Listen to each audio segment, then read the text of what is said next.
गर्मियों की छुट्टियां शुरू होते ही अर्जुन अपने दादाजी के गांव चला गया।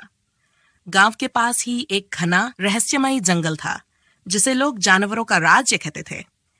अर्जुन ने उस जंगल के बारे में कई अद्भुत कहानियां सुनी थी, लेकिन क्या सच में जानवर बात कर सकते हैं? ये कैसे हो सकता है? एक दिन जिज्ञासा ने उसे इतना बेचैन कर दिया कि वो चुपचाप जंगल की ओर चल पड़ा। जैसे ही वह जंगल के भीतर पहुंचा, उसे एक सुनहरी चमक दिखाई दी। अचानक एक शानदार मोर उसके सामने आया और बोला, अर्जुन, तुम्हारा स्वागत है। तुमने जानवरों के राज्य में कदम रख दिया है और अब तुम हमारी भाषा भी समझ सकते हो। क्या सच में? अर्जुन चौंक गया। ये तो कमाल है। मोर मुस्कुराया और बोला, चलो मैं तुम्हें हमारे जंगल की सैर करवाता हूं। अर्जुन, जो अभी भी आश्चर्य में था, खुशी से उसके साथ हो लिया। जैसे जैसे वे पगडंडी से आगे बढ़े, हर तरफ हरियाली, फूलों की खुशबू और पक्षियों की मधुर आवाजें थीं। कुछ ही देर में वे एक विशाल बरगद के पेड़ के पास पहुंचे। वहां एक सभा चल रही थी। जंगल के राजा शेरराज, बुद्धिमान हाथी गणेश, चालाक लोमड़ी सिया और कई अन्य जानवर मौजूद थे। शेरराज गर्जते हुए, अर्जुन, हमें तुम्हारी मदद चाहिए। हमारा राज्य संकट में है।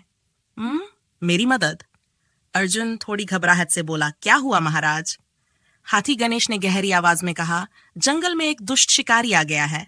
वह हमारे दोस्तों को पकड़ रहा है और अगर उसे नहीं रोका गया तो पूरा जंगल खतरे में पड़ जाएगा। ओह नहीं, अर्जुन ने साहस दिखाते हुए कहा, मैं आपकी मदद करूंगा। हम मिलकर उसे जरूर रोकेंगे। तभी सिया लोमड़ी आगे आई। उसकी आंखों में चमक थी। मेरे पास एक योजना है, उसने मुस्कुराते हुए कहा।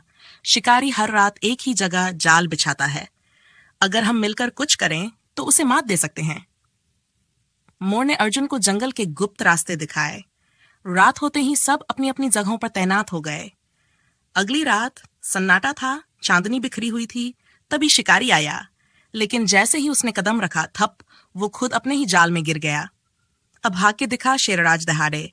हाथी गणेश ने जोर से अपने पैर पटके और शिकारी डरकर भाग खड़ा हुआ। जंगल में खुशी की लहर दौड़ गई। चारों ओर ढोल, नृत्य, गाना, सब जानवर अर्जुन की बहादुरी के गीत गा रहे थे।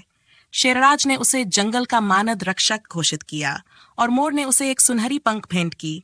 जब भी चाहो इस पंख से हमें याद कर सकते हो। जब अर्जुन गांव लौटा, उसकी जेब में वो सुनहरी पंख था।